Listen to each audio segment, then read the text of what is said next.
Overclocker achieves 10,200 mounts with dual 24GB DDR5 memory configuration on X870 AORUS Tachyon ICE.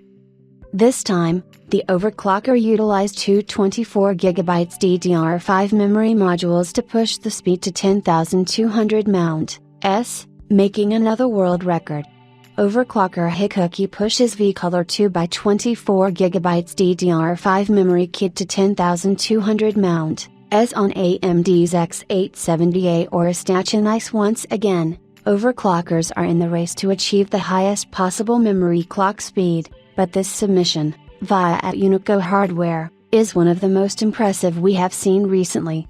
We have reported various overclockers achieving over 10,000 mount, memory speed on the Intel Z890 platform, but we have rarely heard of such records on the AMD X870 platform.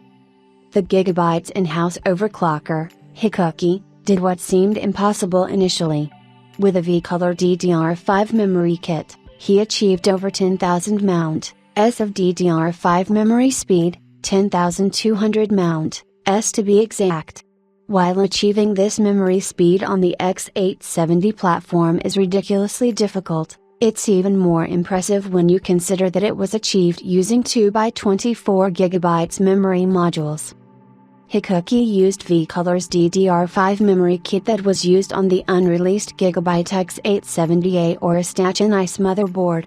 If you remember, Hikuki broke the 10,000 mount, mark with the V-Color memory on the Gigabyte Z890 AORUS Tachyon ICE last year, but used a single memory stick. Pushing two memory sticks to over 10,000 mount, is difficult on the Z890 platform, let alone the X870 motherboard. Fortunately, the 10,200 mount, speed was pretty stable, as shown in the MUM test, which showed zero errors. As far as the timings go, the latency was satisfactory with timings CL50-62-62-127. Hikuki used AMD Ryzen 8700G on the X870 AORUS Tachyon ICE with the AORUS BIOS 1203A. As per the report, this BIOS isn't yet available for other Gigabyte X870 models.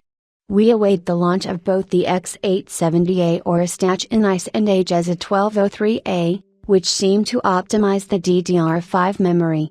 That said, keep in mind that in real-world tests like apps and games, the 10,200 mount, memory may not bring noticeable performance benefits due to higher memory latency.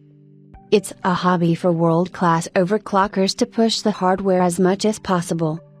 We still don't know what setup was deployed in this overclocking attempt, but overclockers usually use nitrogen cooling to achieve high frequencies for both CPUs and memory.